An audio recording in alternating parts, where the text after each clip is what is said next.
down pretty much the entire game there, have to come back a few times. Just talk about the game itself and the drama that ensued throughout the contest. Yeah, it's not a surprise to me. I mean, that's just the way conference play is. I don't care what conference. You'll always be able to point back. There's going to be 2 or 3 games that could have gone either way, sometimes even more than that throughout the course of the year.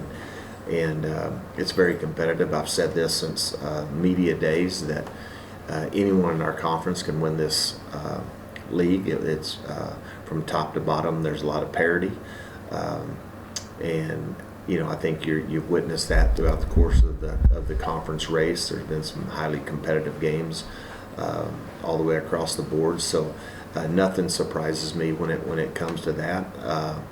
I mean, it's hard to win on the road. It's hard to win, period, in Division I college football. And I was just proud of our team and the way that they responded. They never flinched. I mean, I don't think there was ever a time in the course of that game where our players didn't feel like they were going to win the game. And I know that may come across wrong, but, no disrespect. Austin Peay was the defending conference champions. We said that going in, talked about it all week long, and we knew that, you look at it, they had won 3 of their last 4 football games, so they were a team that was trending up. It's just the way it is when you get into conference play, and it's always going to be highly competitive. And, I mean, your team... You're good. You're good? Okay. I mean, your team, they've shown grit. They've shown fight all year. It kind of... Last game, it kind of showed how the season went down early. You just didn't go away. You just kept fighting back, and that's kind of been the story of you guys all season. Kind of talk about that. Well, it's a process to get to that point in your program. We've tried to establish a program since the day I've gotten here that when circumstances get difficult, I mean, you're on the road, it's raining, you're down, 2 scores, but we talked about it at halftime, and we made adjustments, and everyone game plans, and we knew that they had 2 explosive players on offense, and we had to come out and try to contain those guys. And then once we settled in the second half and did that, very proud of our players again. They did a great job of coming out in the second half and playing the game with more intensity, played more aggressive, and on both sides of the ball. And it was just a total team win. And I mean, when you go to we're down 34-28. We're driving the football. We make an 18-yard run. We fumble the ball onto their 21-yard line.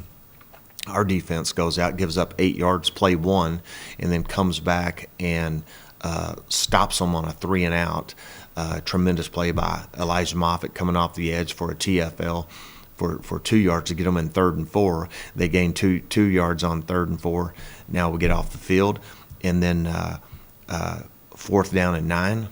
Okay, Jed Castles and Maverick McIver execute the play to perfection. I mean, we run that play in practice, and man, you got a guy that has Jed's height, and man, Maverick did a good job keeping the ball high and outside, and he goes up and gets it, makes a great play, and it's a player's game, right? And in that moment, there has to be an expectation, there has to be a belief that you're going to win the game, and I really, at no point was there anybody negative, no bad body language, anything like that.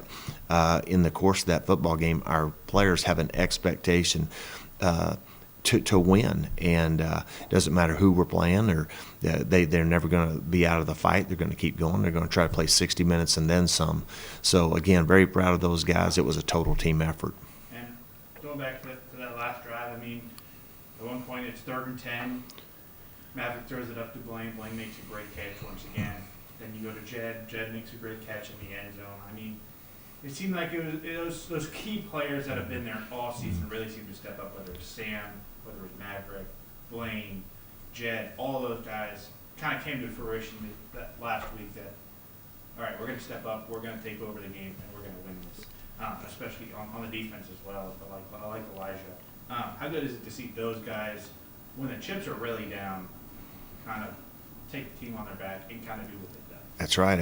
I think it's someone different all the time. I mean, when you look at it, it's the same cast of characters, but I think we've had 8 players recognized as conference players of the week throughout the course of the year, and so again, it's not just one guy, it's not just 2. We're a team, and I think that's the thing that's most gratifying, and that was the thing that pleased me the most. Was Saturday was a complete team win. I mean, even after the 4th and 9, there's still 2 minutes on the clock with the 2-minute timeout there in the 4th quarter, and we go out again defensively. We're only up a point, so we got to go out and play. And on 4th and 5, David Oakey just makes an absolute. No one will ever talk about that play in the history of ACU football, but man, what a great play by him. I mean, the quarterback breaks. We lose containment to the field, and he runs straight down the line of scrimmage. 300-pound young man chasing a guy that weighs 200 pounds and athletic, and man, he stops the guy 1 yard from converting the first down. So there was just so many plays in the course of that game that changed the momentum, and then our players fed off of it, and it was fun and exciting to be a part of. Now looking ahead, the West Texas Showdown. It's a winner-take-all basically for the conference title. This is where you guys wanted to be. You talked about it from the start of the year. You want a chance to win conference. Well, this is it. You're going to Tarleton. Whoever wins conference. How good of a game is it to have this kind of stakes on? Well, I think it's good for Texas football in general. I mean, I think it speaks to the caliber of Texas high school football players on both teams, and it's fun. It's exciting. That's why you play the game, right? We've talked about since the day I've gotten here that I'm not going to shy away from it. We're trying to win championships, conference championships, and then do that and try to get into the playoffs and have a chance to compete for a national championship. And it's one of our goals every year, not just this season, but it's been our goal every year. And this is a team that I think that is probably more equipped to try to win a championship than the previous teams that we've had. But again, I've said it over and again, and it sounds like a broken record, but it's a process trying to get young men to become like-minded and understand the things that it takes to win football games that'll position yourself for success. And that's where we are. We're playing meaningful football in the month of November. It's exciting for our school. It's exciting for this region of the country, this region of the state.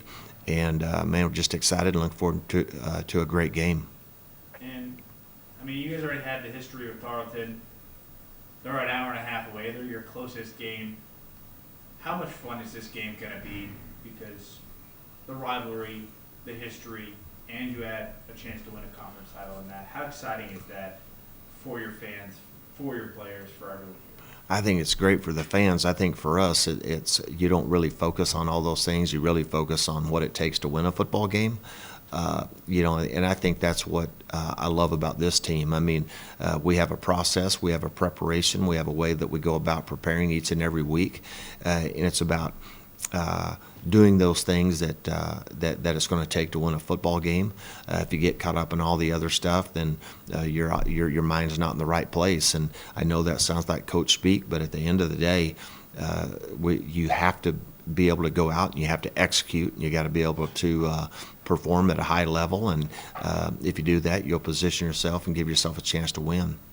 And with Tarleton being so close to you guys, what kind of expectations do you have for fan turnout in this game, especially with everything that's at stake? I have no idea. I don't work at Tarleton, so I don't know what to expect. Don't really, in my opinion, we just show up because once you cross the white line, I mean, honestly, it doesn't matter if you're playing at Jones Stadium in Lubbock, Texas, or you're playing Austin Peay. Doesn't matter if you're playing Wildcat Stadium. To me, when you cross that white line, it's all about everything that goes on in there. I would assume people in this state love the game of football, and it is a big game, and it is a regional contest. So your focus has got to be what's going to take place in between those white lines, and after that first whistle is blown and the ball's kicked, then everything else outside of there really, is just kind of a byproduct. So another unentertaining week in the book of what's been a very boring season. Nothing has really happened. You know, do the heroics and theatrics ever get old? And I guess how do you guys remain so composed during such crucial moments? That's a good question. I think honestly it just goes back to preparation and expectations. I mean, when your expectation is to win, and when your expectation is to execute, and your expectation is to, we do it daily in practice. We compete at a very high level against one another, and we do a lot of good on good, and so that competitive nature and that expectation to make plays in the course of a game. I'm not going to say. I think Coach Bowie puts it something like, never let the monotony of making routine plays, don't ever take that for granted. And it's just really one of those things that our players, I think they expect to make plays. And you guys were down 2 scores. What do you think was a factor in you being able to come back and win the game? How do you think you could take whatever that was and use it forward maybe for this game against Tarleton? Yeah, I say it every week that the worst lead in football is 2 scores. I mean, 14 points, people get a false sense of security of how far ahead you are, and especially in today's game. I mean, things can change on a dime. Momentum can swing in a hurry, and there's not a worse lead than 14 points, because it's just that when you look up there at the scoreboard, you think, oh man, you kind of get comfortable, you may relax. I don't know what it is, but I've always said that, and I'll continue to argue that point. I just think that people tend to let their guard down when they get up by 2 scores, and then all of a sudden the other team starts playing with a little bit more sense of urgency, and next thing you know, it's 1 score, and then all of a sudden it's tied, and then you may find yourself behind. So you just got to keep playing the next play mentality, and our approach is that we just try to play every single play like it has a life of its own, and there's going to be about 4 to 6 plays a game that make a difference within that game, and you just got to make sure that you limit those plays that are going to impact it. And then just something specific about the game, correct me if I'm wrong, but I think you guys had the ball like 1:45 left, no timeouts, and I think you couldn't have kneeled the game out, but you ran the ball. Was that was the rain a factor, I guess? No, we have a chart, and we had to get below 1:45 to be able to run the clock completely out. They could have actually stopped the clock, and you never want to take anything for granted. I've seen crazy things happen. I don't care if there's 1 second on the clock or 2. So we had to move the clock under 1:45 to be able to run the game out. And at that particular time, I would believe it was around 1:48, 1:46, something like that. And so we didn't want to leave 1 second on the clock, 2 seconds on the clock. I've seen Hail Marys. I mean, you see it every Saturday on ESPN, and we were not even going to leave anything to chance. So we ran the football, and we have great confidence in Isaiah to protect the ball, and we were trying to get a first down. And you look at this game against Tarleton State. What do you think is going to decide it? Who's going to end up winning the conference championship? Yeah, the team that plays the best on Saturday night, the team that executes at the highest level, the team that plays with the most passion, the team that plays with energy, in which they're both going to do that. So, it's going to boil down to the team that just outperforms the other one. So you guys, it'll come down to this week for your conference, and you look around town, there's another team that just won a conference title, and there's another team that if they win this week, they are the co-conference champions of their conference. I guess college football kind of runs through Abilene now, but what are your thoughts on all 3 of you guys, Hardin, Simmons, and McMurray, all winning respectively their conferences? What would that mean? Yeah, I think it's great for not only the city of Abilene, but each one of those universities respectively. Got tremendous respect for both those programs and what they've been able to accomplish. And I just think it speaks to the football in this region of the country. But I think it's an exciting thing for the city of Abilene. I mean, as well as each one of our schools. And it's just, again, I think it's those things are exciting for fans. And at the end of the year, when we all look back and see how this thing unfolds here over the next couple of weeks, obviously that's one of our goals, go undefeated at home. The second goal is to win a conference championship. And then, but more importantly, we're trying to build this thing for the long haul. We're not just satisfied with trying to win a conference championship. Man, we have goals and aspirations of making the NCAA playoffs and going and trying to play for a national championship. So, again, I don't want to, I think that's great. Got nothing but respect for both those programs, and they got great head coaches. And, congratulations to both those schools, and excited for them, and we look forward to the opportunity to do the same. Huge first half from JJ, three catches and 2 touchdowns. What did you see from him, and how has he kind of grown through the offense this season? Yeah, I think I've been waiting all year long for him to kind of get going a little bit. It's just coming in. And learning a new system, a new way of doing things. And, he plays behind a pretty good player, Nehemiah Martinez, who was, 2 weeks ago was leading the country in receptions. So I think it's really, again, just shows the depth that we have at that position. I'm proud of JJ. He's really, probably since the Eastern Kentucky game, he's starting to get close to breaking out, because if we can just create some space for him, as you see, he's got tremendous speed and playmaking ability. The catch that he had on, more impressive than his 2 touchdown catches, was the catch that he made on 4th down. That was an incredible catch, and to extend that drive, and man, what a play for him. And too, like when you think about it, when you look at 3rd down and 4th down combined, we were 50%. 2 for 2 on 4th down, and 8 for 16 on 3rd and 4th down. Those critical downs were big in the game, being able to continue drives. And, obviously JJ's catch on 4th down, and then Jed Castle's touchdown on 4th and 9 are 2 of the biggest plays in the game.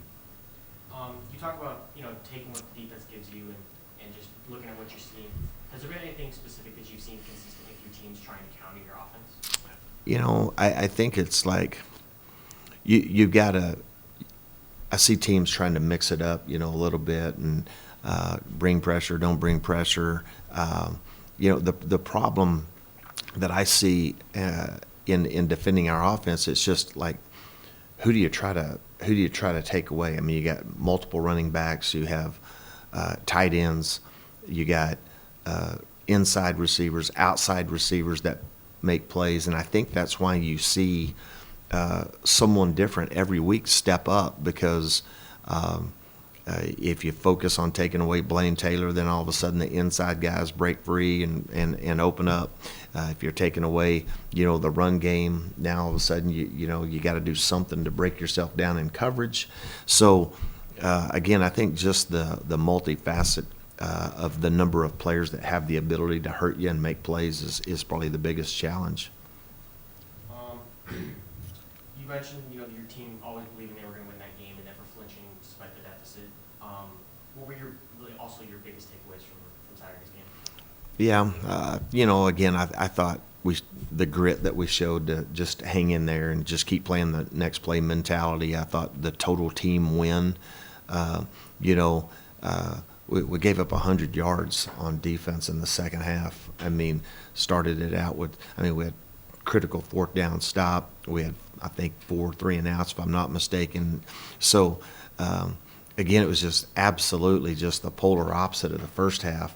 And again, I just felt like that our defense, I didn't feel like early in the game we were playing with intensity and the passion. Missing tackles and kind of having a couple of busts in coverage and giving up explosive plays. And it was just the complete opposite in the second half. I felt like we played complementary football.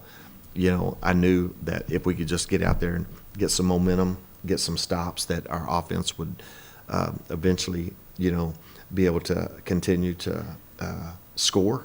And it just that's just kind of how it unfolded. And I just think games like that, I don't believe they build character. I think it just reveals character. Huge game coming up against Tarleton State just down the road. What do you think the biggest challenge this week will be? I mean, obviously, we got great respect for their program. We've had two exciting games against those, my two previous year against Tarleton. So, again, you know, they got explosive playmakers on offense. They play sound, aggressive defense. So, man, we look for a great challenge, but that's what it's all about this time of year, right? Man, you want to. I mean, year one, we were the conference runner-up. Year two, they were the conference runner-up. So, man, what a fitting way to finish the conference race this year. Both those teams getting an opportunity to compete, and we're looking forward to it.